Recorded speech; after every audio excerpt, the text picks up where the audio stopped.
നമസ്കാരം. ഉരുൾപൊട്ടൽ ദുരന്തവുമായി ബന്ധപ്പെട്ട ചിലവിനെ കുറിച്ചുള്ള സർക്കാരിന്റെ വിശദീകരണം പൊളിയുകയാണ്. കേന്ദ്ര സർക്കാരിന് സമർപ്പിക്കാനായി തയ്യാറാക്കിയ എസ്റ്റിമേറ്റ് തുക എന്ന സർക്കാർ വാദമാണ് ഇപ്പോൾ ചോദ്യം ചെയ്യപ്പെടുന്നത്. ചിലവാക്കാൻ ഉദ്ദേശിക്കുന്ന കണക്കിനെ കുറിച്ചല്ല, ചിലവാക്കിയ കണക്കിനെ കുറിച്ചാണ് സർക്കാർ റിപ്പോർട്ട് നൽകിയത് എന്നാണ് ആക്ഷേപം. ഒരു മൃതദേഹം സംസ്കരിക്കാൻ 75,000 രൂപ വീതം ചിലവാക്കി എന്ന കണക്കും ചോദ്യം ചെയ്യപ്പെടുകയാണിപ്പോൾ. സഖാക്കളുടെ ചോദ്യത്തിന് പോലും ഉത്തരം പറയാനാവാതെ വെള്ളം കുടിക്കുകയാണ് CPIM നേതാക്കൾ. ഇതുവരേക്കും സർക്കാരിന്റെയും പാർട്ടിയുടേതുമായി പുറത്തു വന്നിരിക്കുന്ന ക്യാപ്സ്യൂൾ ഇത് എസ്റ്റിമേറ്റ് ആണ് എന്നായിരുന്നു.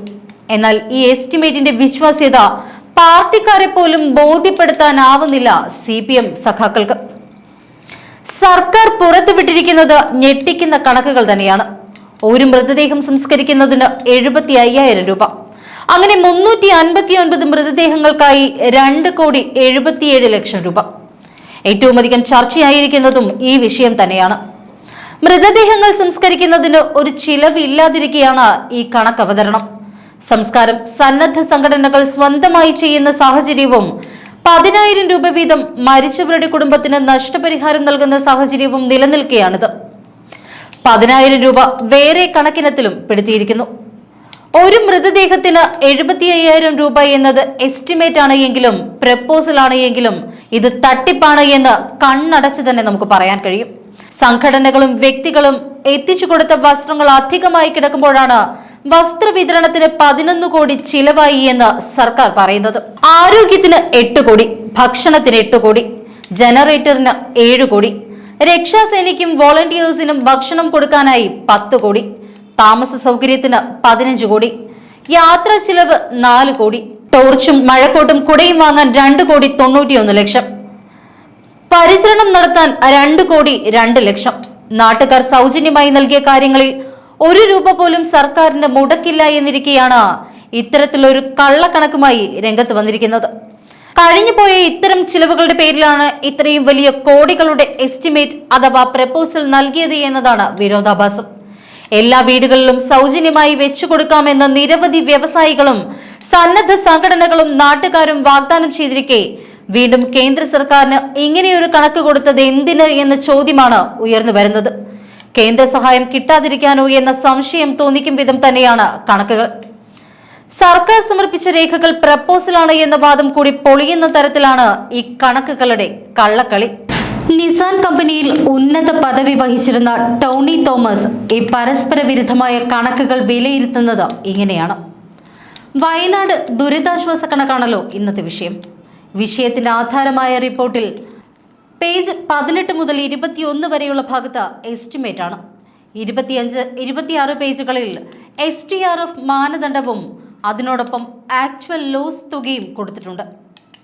ഏഷ്യാനെറ്റും മറ്റ് മാധ്യമങ്ങളും 18 മുതൽ 23 വരെയുള്ള എസ്റ്റിമേറ്റ് കണക്കാണ് കാണിച്ചത്. 25-26 പേജുകളിലെ ആക്ച്വൽ ലോസ് കണക്ക് അല്ല. നമുക്ക് മാധ്യമങ്ങൾ റിപ്പോർട്ട് ചെയ്ത എസ്റ്റിമേറ്റ് കണക്കും റിപ്പോർട്ടിലെ ആക്ച്വൽ ലോസ് കണക്കും തമ്മിൽ ഒന്ന് താരതമ്യം ചെയ്തു നോക്കാം.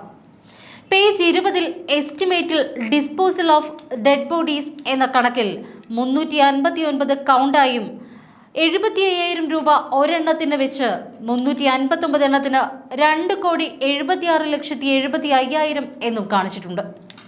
ഈ 359 ബോഡി കൗണ്ടിൽ 128 കാണാതായവരെയും ഉൾപ്പെടുത്തിയിരിക്കുന്നു. ഓഗസ്റ്റ് 15 വരെ ബോഡി റിക്കവർ ചെയ്തതാണ് 231 ആളുകൾ. എന്നാൽ 25-ാമത്തെ പേജിൽ ആക്ച്വൽ ലോസായി കാണിച്ചിരിക്കുന്നത് 4C disposal of dead bodies 359 6,28,20,500 കൊടുക്കുന്നു. അതായത് ഒരു ഡെഡ് ബോഡിക്ക് പറഞ്ഞ തുകയിലും ഇരട്ടി, അതായത് ഡിസ്പോസ് ചെയ്യാൻ ആക്ച്വൽ ലോസായി കാണിച്ചിരിക്കുന്നത് 1,70,500 രൂപ. പേജ് 20 എസ്റ്റിമേറ്റിൽ സെർച്ച് ആൻഡ് റെസ്ക്യൂ ഓപ്പറേഷൻസിൽ 7 വകയിലായി 10 കോടി ഭക്ഷണവും വെള്ളവും 4 കോടി യാത്രാ ചിലവും ഉൾപ്പെടെ മൊത്തം 47 കോടി കാണിച്ചിട്ടുണ്ട്. പേജ് 25 ആക്ച്വൽ ലോസായി 2A search and rescue operations 47 കോടി തന്നെ കാണിച്ചിരിക്കുന്നു. പേജ് 20 എസ്റ്റിമേറ്റിൽ സെർച്ച് ആൻഡ് എക്യുപ്മെന്റ് ഹയറിംഗ് 3 വകയിലായി 3 ഡ്രോൺ മുതലായവ, 15 കോടി JCB മുതലായവ, 3 കോടി DNA സാമ്പിളിംഗ്, മൊത്തം 21 കോടി കാണിച്ചിരിക്കുന്നു. 25-ാമത്തെ പേജിൽ ആക്ച്വൽ ലോസ് ആയി 2B search and rescue hiring of equipment 21 കോടി തന്നെ കാണിച്ചിരിക്കുന്നു.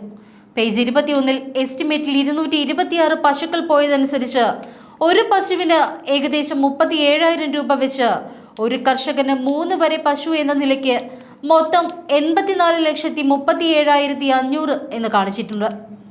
എന്നാൽ പേജ് 25-ൽ ആക്ച്വൽ ലോസ് ആയി കാണിച്ചിരിക്കുന്നത് 4,52,00,000 രൂപയാണ്. അതായത് പശു ഒന്നിന് 2 ലക്ഷം രൂപ എന്ന നിരക്ക്. അങ്ങനെ മൊത്തം നഷ്ടം 1,202.13 കോടി രൂപ. കണക്കിന്റെ പിന്നിൽ എന്താണ് എന്ന് ബന്ധപ്പെട്ട അധികാരികൾ തന്നെയാണ് ഇനി വ്യക്തമാക്കേണ്ടത്.